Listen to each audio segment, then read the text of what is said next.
Magandang gabi po sa lahat. Nagtataka kayo kung bakit gabi po yung aking pagbibideo. Dahil nga meron akong isi-share sa inyo na talagang napaka-importante. And also, nagtataka rin ako. I got surprised myself kasi first time mga basic, okay? First time, nagtatagal yung aking Phalaenopsis dyan. Ayan po. Nagtatagal po sila. Kaya pala mga basic ko namamatay po yung aking Phalaenopsis. Gawa na nga ng overwater. Okay? Hindi ko po na-maintain yung pagtutubig. So ngayon, ang masishare ko po sa inyo ay I can share with you if you are the beginner for Phalaenopsis. I can share with you. This is the important thing. Okay? So isi-share ko po sa inyo para makakuha kayo ng idea sa akin.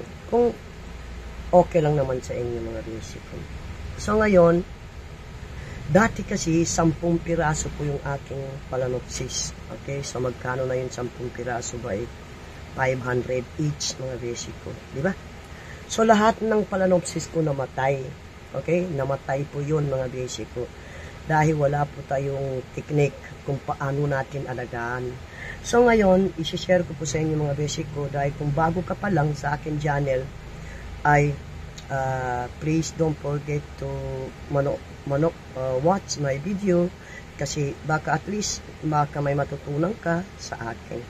So ngayon mga basic ko, if you are beginner for the Phalaenopsis, I can share with you about what kind of bark that you can use for this Phalaenopsis.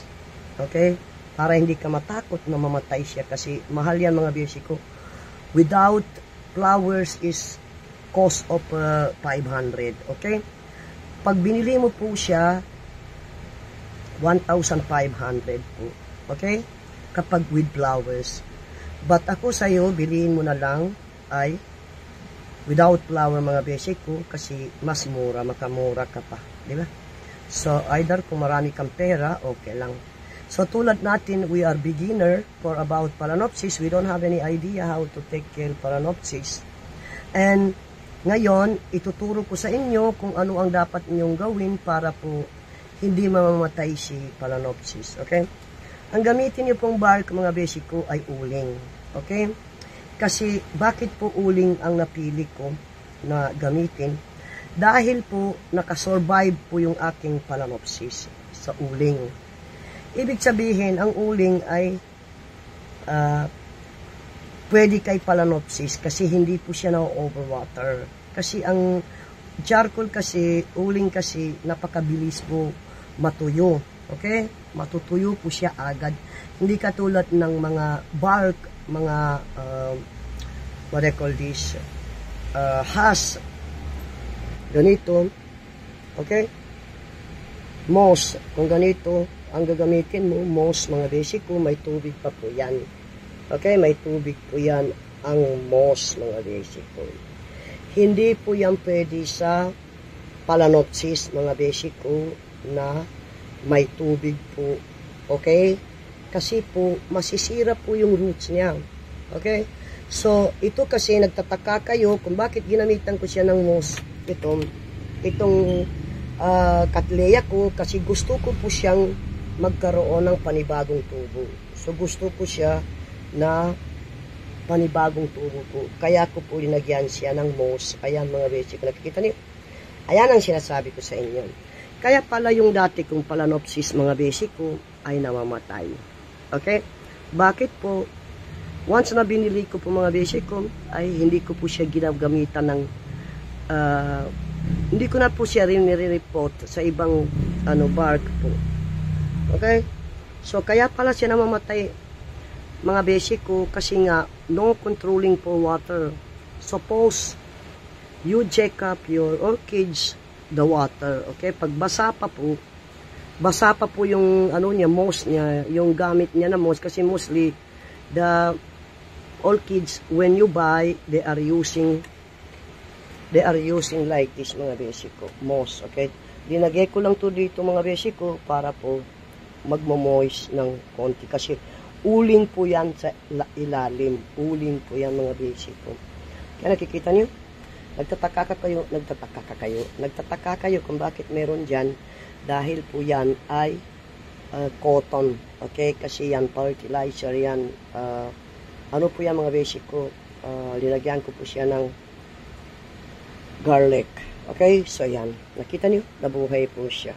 So, ibig sabihin, kahit araw-arawin mo pa yan, dididigan mga basic ko, ay hindi po yan hindi po yan masisira yung kanyang ugat mga basic ko. Okay? Hindi talaga masisira yan mga basic kasi napakaganda talaga ng uling. So, lahat ng orchids ko ay ginamitan ko ng uling. Okay? So, yun pala, kaya pala namamatay ang Phalaenopsis ko dahil hindi ko po nakukuha yung technique niya. So, ngayon, nakukuha natin ang technique niya gamit ang charcoal. Okay? So, tiningnan ko po yung kanyang ugat. Okay? So, wala pong nabulok mga basic ko. Talaga grabe, napakaganda ng napakaganda ng ugat niya mga basic ko. Okay? Makikita naman nyo dyan, no? Bagong tubo na naman yung ugat niya mga basic ko. Grabe. Tumubo talaga ng todo yung kanyang ugat. Ayan, no? Okay, charcoal lang ang gamit po dyan mga basic ko. Hindi po tayo matakot na ma-overwater yan. Tulad nito mga basic ko. Pareho rin charcoal yan. Di ba may video rin ako. Ngayon, titingnan natin non-charcoal mga basic ko. Okay, ito po ay hindi po ito charcoal. I don't know, ay charcoal ito or not. Kasi ito nakalagay po sa ano. Okay, so ayan mga basic ko. Hindi po yan charcoal. Ayan, no? May tubig po mga basic ko. Yan yung sinasabi ko sa inyo. Okay, so kasi pinacompare natin dahil nagtataka ako bakit namamatay po yung aking Phalaenopsis. 10 piraso po yung Phalaenopsis ko mga basic ko. Patay po lahat ng Phalaenopsis ko. Okay? 10 piraso. Natagpa 500 po ang isa. So, ngayon, alam na natin ang gagamitin natin. Gamit na lang po kayo ng uling mga basic ko. Kasi napakaganda, napakabilis po mga basic ko napakabilis po yan magdadry. Okay? Kaya po survive mga basic ko. Tulad nito mga basic ko ay hindi po mabubunot ito eh. Hindi po siya mabubunot. Dumikit talaga, dumikit. Basta kapain mo po mga basic ko dito. Pag kinapa mo yan, may tubig pa po yung moss niya, wag niyo pong diligan yan. Okay? So, titingnan natin. Kasi itong dalawa na to yata, charcoal lang. Charcoal yan yung gamit ko dito. Uling po sa dalawa na yan. So, ito, moss po ang ginagamit natin. Let's see. I will check up after 1 week. Okay? So, 2 weeks and then let's see what is the pinaka-bilis tumubo. Okay? So, yun po yung dahilan kung bakit namatay po yung lahat ng aking Phalaenopsis. Dahil nga, yun na nga, overwater mga basic ko. So, ngayon, we have to take care this one because too expensive mga basic ko. Hindi tulad ng mga dendrobium na mura lang yan.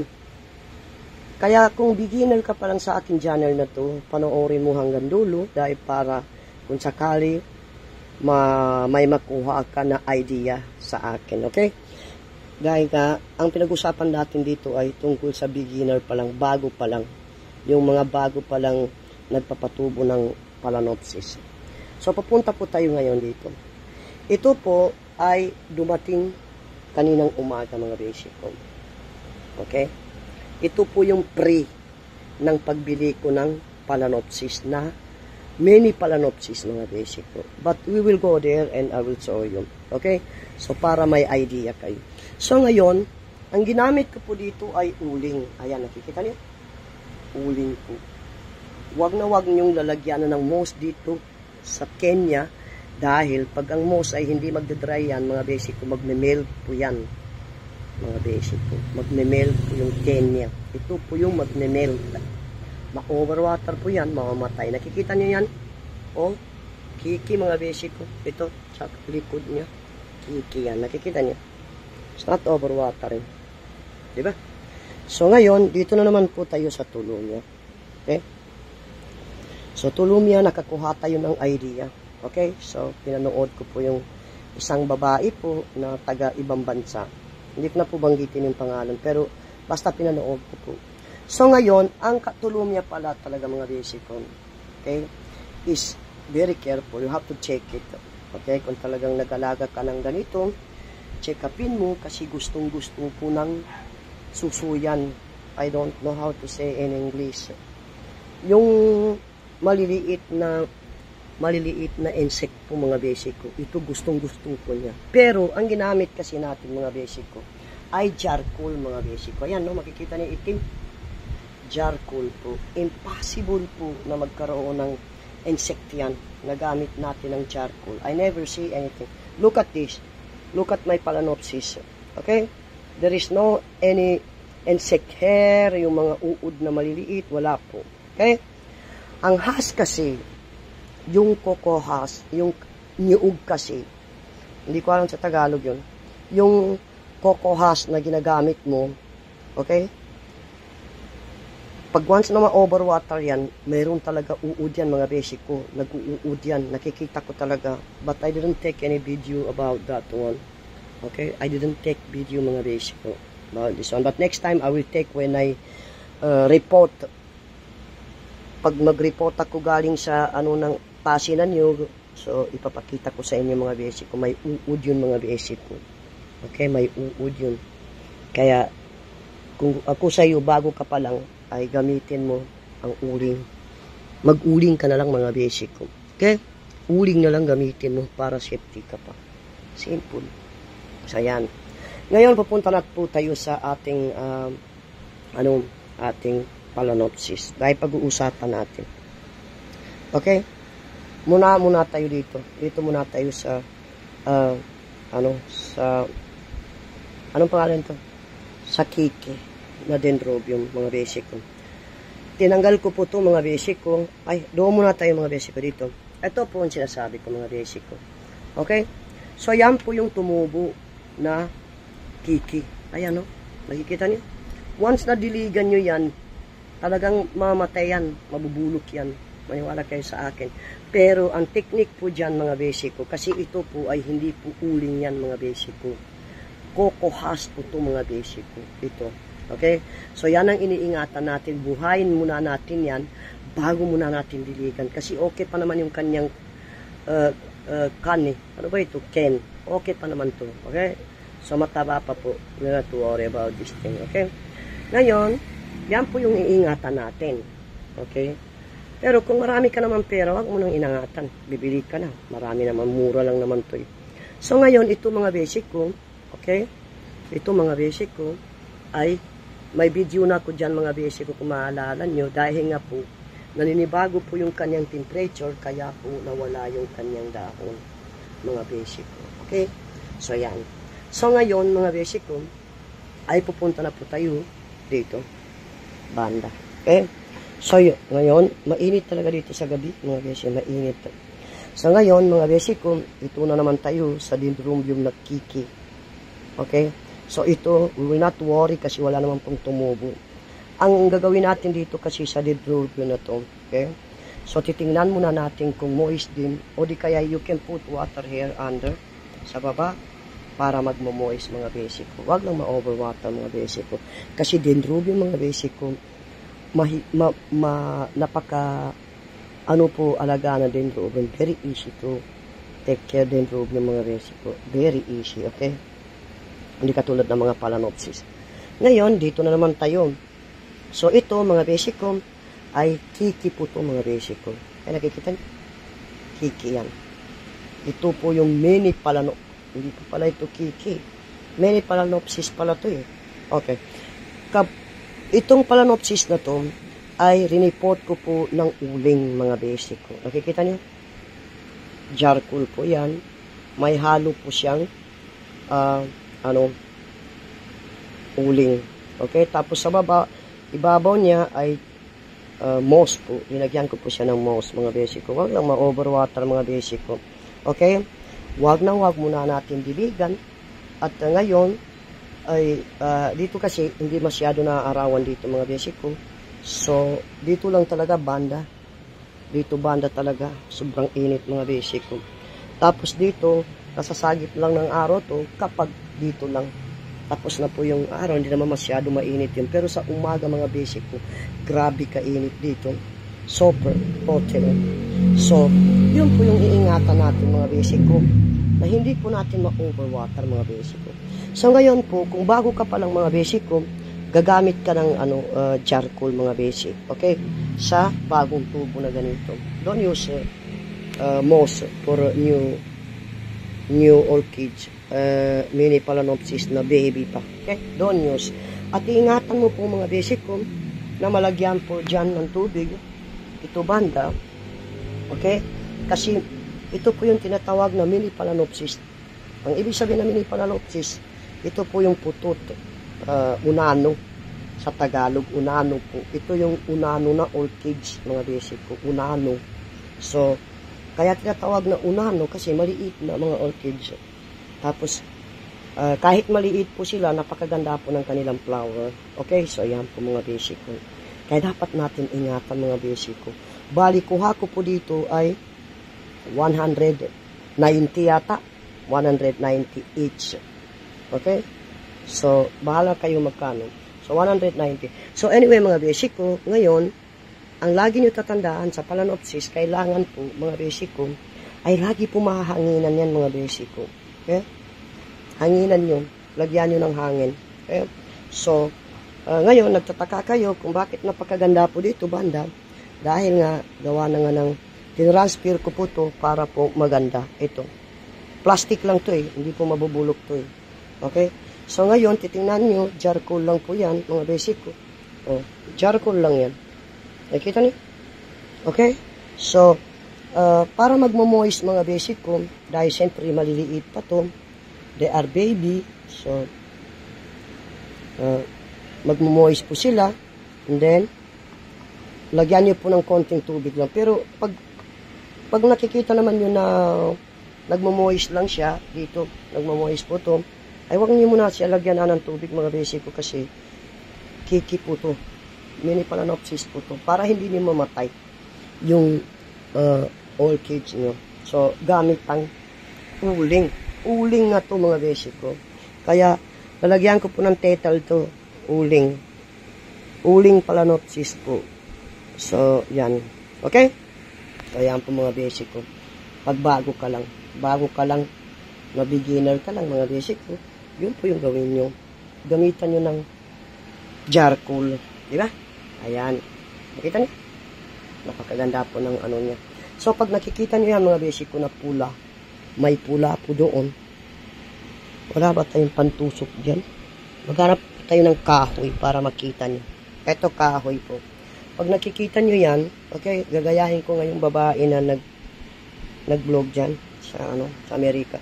Yang, pag nakikita niyo po yan, yung pula na yan, ibig sabihin, nakakasagip po siya ng magandang bright.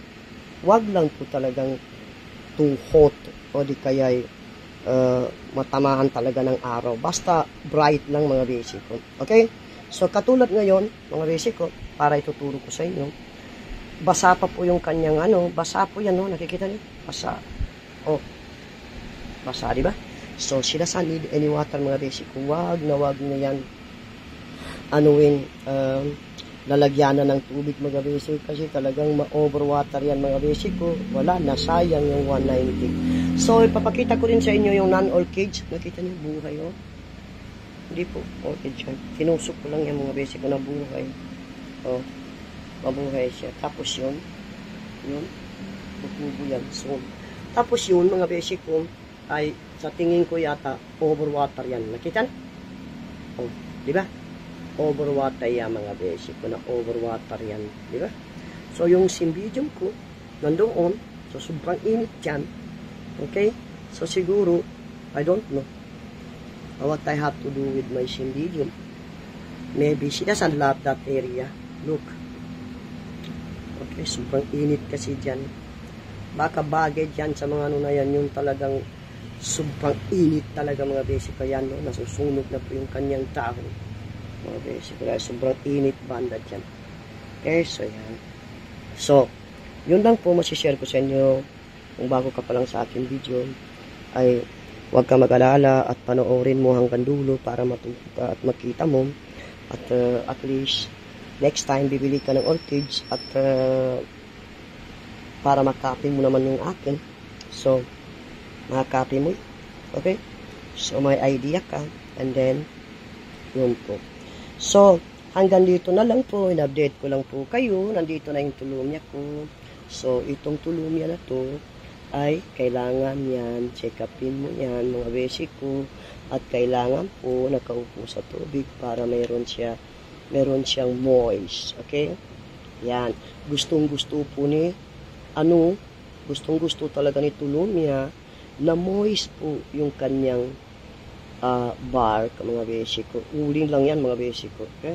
So, charcoal po yan. Yan ang tulumya ko. So, hanggang dito na lang po. At maraming salamat po. Sana po hindi kayo magsasawa para po panoorin ako at follow me in my YouTube channel. And then, para at least may matutunan kayo. And then, pag kayo naman ay mag-video, isa-share nyo rin sa akin kung paano nyo po patubuhin yung orchids nyo, mga beshi ko. Or non-orchids. Okay? So, next time, ang natin ay pag-usapan naman natin tungkol sa non-orchids, mga beshi ko. Okay? Non-orchids, tingnan nyo. Grabe kaganda. So, yan. Hindi ko yan dinililigan, mga beshi ko. Oh, nakikita nyo yun. Yung dilaw na yun doon sa rose, mga beshi ko, ay huwag kang mag-alala dyan. Dahil ngayon, mabubuhay yan kasi dyan. Sobrang init, mga beshi ko. Nakikita nyo yung dahon niya. Supposed to be yan yellow, mga beshi ko. Naging puti. Okay, yellow yan. So, ayan. Huwag kayong mag-alala dahil yan gagawin na lang dyan para matanggal kasi magpapalit po ng ano yan. Ayan. May dilaw. Don't worry about this one. Mabubuhay talaga yan, no?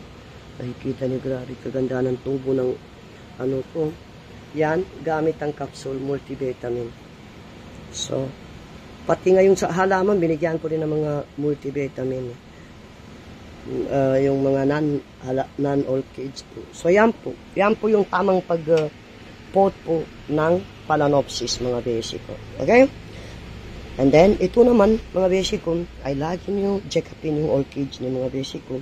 Baka po mayroon yan nail. Snail pala sa English. Kalimutan ko. Oo nga pala. Ito pala ay gustong-gusto ng snail to. Snail. Gustong-gusto niya ng maliliit na snail yan. Yang tulumi na yan. Gustong-gusto niya. Kaya lagi nyo check upin yan, mga beshi ko. Okay? So, nandito po yung ating vanilla. At tumubo na rin. Ayan. Tumubo si boss. Oh. Makikita niyo? Ambis papaalam na ako. Hindi pa ako nagpaalam. Dadak ako ng dadak. So hanggang dito na lang. Sana po hindi kayo magsasawa. Panoorin yung aking video. At sinare ko na po sa inyo tungkol sa Phalaenopsis. Kung bago ka pa lang ay gamitin mo uling para hindi mamatay ang Phalaenopsis ng mga beshi ko. Okay? Mag-charcoal ka na lang. Use charcoal. It's only 15 peso. Dati 10 lang yan, pero 15 peso ngayon. So, use charcoal and then you will see how beautiful your orchid. So, hanggang dito na lang. At sana po hindi kayo magsasawa panoorin yung aking video. Bye-bye po. Love you all. God bless all of you. And bye-bye.